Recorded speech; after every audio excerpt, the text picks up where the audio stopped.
You don't have to wait until you're in a challenging situation before you have a relationship with God. You don't have to wait until you're in a dangerous situation, or you don't have to wait till you find yourself alone or find yourself in the hole or in the shoe. You don't have to wait, and you don't have to wait for a really desperate situation in order to have a relationship or talk to God or pray to God. Now, if it takes that, then it takes that, and more power to you. But I'm just saying, you don't have to wait for something, not good to happen in order for you to pray to God.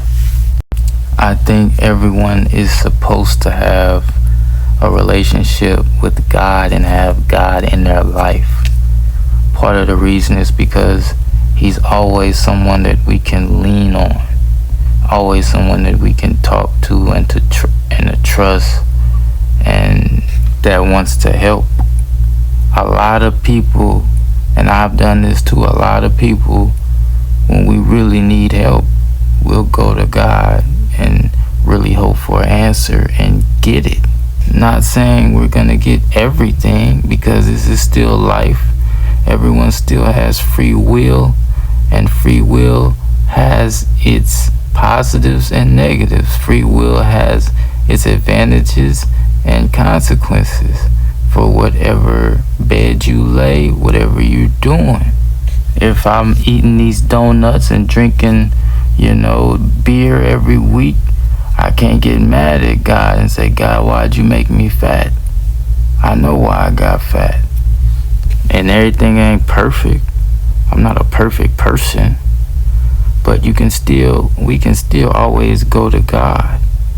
And God won't let us down. Because, some people, they put everything into people. And at some point or another, a person or people are going to let you down, even if it's not purposely. They may just not be able to do that day, or they may not be able to be there, or whatever circumstance. People are gonna let each other down at some point. You're gonna let somebody down at some point. I'm gonna let somebody down at some point. We're people, imperfect. Some guys put everything into their girlfriend. My girlfriend's my everything, and they're so deep into her, and they love her to the point that it's not healthy, and they're putting too much weight on her. Or she loves him so much that she's putting too much weight on him, when the weight, most of the weight is supposed to go to their affection or to their service to God, their love to God. And when you are trying to serve God, okay, you're going to God, reading the Bible. What is God telling you?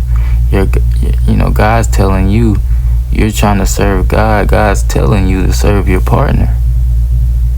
So you end up loving them anyway.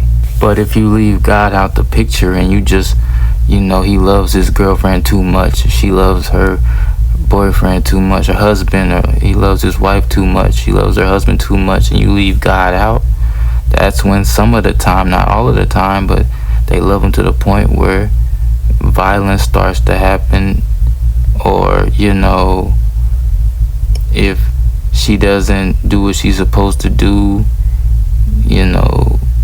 he's harming himself or taking it out on himself.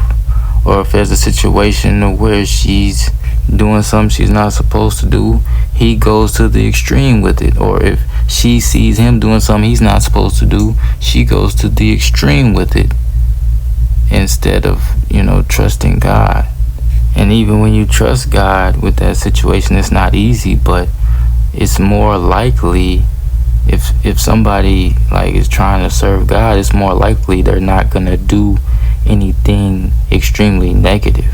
So sometimes people put too much weight and lean too much on other people instead of recognizing God. Some people, they put too much on their possessions and material things, and those things can fail you as well, because those things alone can't fulfill anyone. You can get a lot of material possessions and all of that, but it's not gonna fulfill you.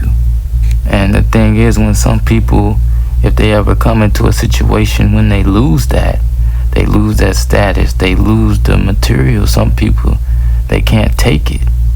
A person that, is trying to talk to God and has a relationship with God, to me, is more likely they'll bounce back.